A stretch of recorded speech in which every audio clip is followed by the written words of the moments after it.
Hey everybody, Ed here with the Digital Digest, and today I wanted to give you guys some further impressions of the Motorola Bluetooth Smart Controller. Now this device is priced at $99.99, a hair under $100. You can pick it up through Verizon Wireless as well as Amazon.com, a whole host of retail channels. And pretty much what Motorola is offering customers here is a way to control their web top enabled Motorola smartphone from the comfort of their couch remotely, since this is a remote control. As well as still take calls. So basically solving a problem that has existed since HDMI out was introduced on phones, and the whole concept of using your phone as a portable multimedia player. This again has been a problem since HDMI was introduced on mobile devices. How could you actually take a phone call, let alone control the device remotely? Yeah, you could pick up Bluetooth mice or a Bluetooth keyboard, something to that effect, as well as get a Bluetooth headset. But Motorola said, look, we have a vision. The vision is one device. And I happen to agree with it. Give them a lot of credit for introducing a product like this. They certainly didn't need to go this route. No other manufacturer to date has done anything like this. So again, just really impressed with the concept. It seems really simple. It is, but it's also really useful. So what you're looking at again is essentially a Bluetooth mouse as well as handset that will allow you to control your phone while it's docked, either in an HD dock or a lap dock. You have a multi-touch touchpad right here that is also clickable, as well as hard Android buttons, search, back, home, and menu. But then if a phone call does come in, which would obviously populate on your HD TV while you're watching a movie, or on your lap dock while you're responding to an email, you can simply pick this device up, flip it over, hit the call button, and take the phone call. As you can see, you've got your earpiece there at the top of the device, and then a microphone down at the bottom.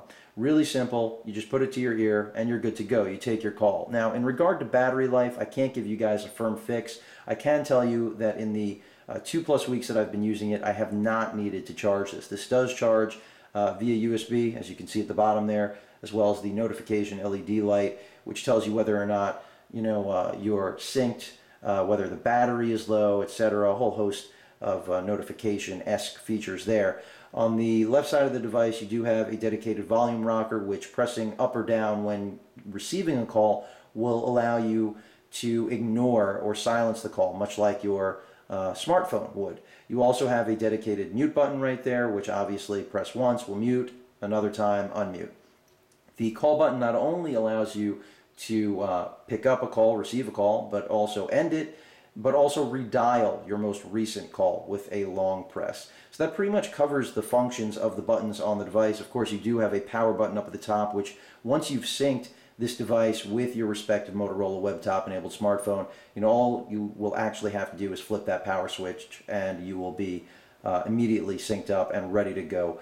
So again, you're looking at a Bluetooth mouse so that while you're sitting on your couch, you can essentially control your smartphone, use that full Firefox tab, full flash web browsing, desktop web browsing experience from the palm of your hand basically while sitting in your couch. And you have things like, because you have that dedicated search button, you have the ability to do voice searches, and this does have a microphone on board. So clearly for things like voice searches, something you could really only do with Google TV, you can now do with your smartphone just by adding an accessory like this and the HD dock. So I think for a lot of you out there that do depend on your Motorola web top enabled smartphone to be your center for all multimedia, this is going to be an intangible accessory along with the HD dock. Of course, there are ways of getting around, using the HD dock if you're going to root your phone and use workarounds. But if you're the average customer who is not looking to invest anything more than your money, certainly not your time, then this is definitely the best way to enjoy your smartphone's multimedia capabilities remotely, meaning from your bed, couch. This way you have a mouse, you have hard control buttons as well, voice commands, as I've mentioned before, to search, anything you could do with your regular smartphone, you're now able to do on TV. Again, something usually limited to Google TV. So this is in essence, in my opinion, another way to get a Google TV-like experience at a much lower price. Of course, you won't have cable integration. It won't be on the same input. But for those of you out there who do rely on your Motorola smartphone to be the center of all of your multimedia, you're going to be really pleased with this accessory, even if you have to pony up the high $99 $99 price right now, in my opinion. Of course, with time, as all electronics do go down in price as time passes, this will, of course happen to this device as well. So if you can wait, then, by all means wait. I'm sure that this will drop pretty quickly because I don't see it being a widely adopted accessory, especially since coverage has been extraordinarily limited. I've seen almost nothing on this device still, very little feedback, and that really surprises me because of all of the accessories that Motorola has designed.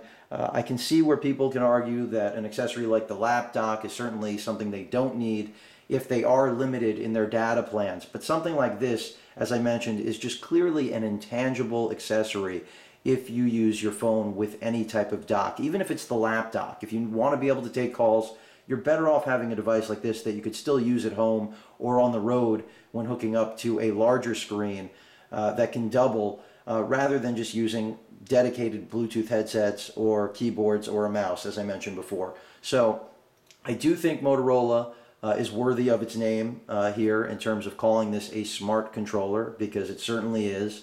Its price point, again, is going to be a matter of personal preference, but for those of you out there looking for that device that's really been missing for 3 years and that only Motorola has had the vision to bring to the table, then the good news is the smart controller is here, and you should definitely pick it up, start using it, and see if it's right for you. I think if you're looking for a remote control that will allow you to take calls, like I said, that's been missing for 3 years, you're going to be really, really happy with this accessory.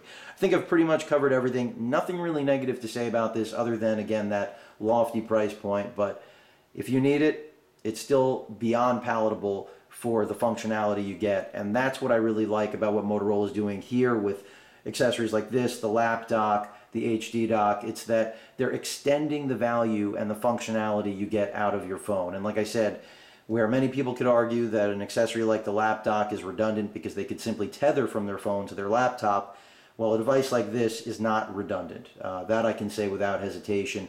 There's nothing like it on the market, and in my opinion, this will set the standard if given the right media coverage for what all smartphone manufacturers will set out to do in order to accommodate even more powerful phones once we see Tegra 3 based devices in Q1 and Q2 of 2012. So really, this is only going to become a more crucial and critical accessory as smartphones continue to bridge the gap between our desktop computing experience and our mobile experience. If you guys have any questions or comments, please feel free to post them. And of course, as usual, please feel free to subscribe. Later.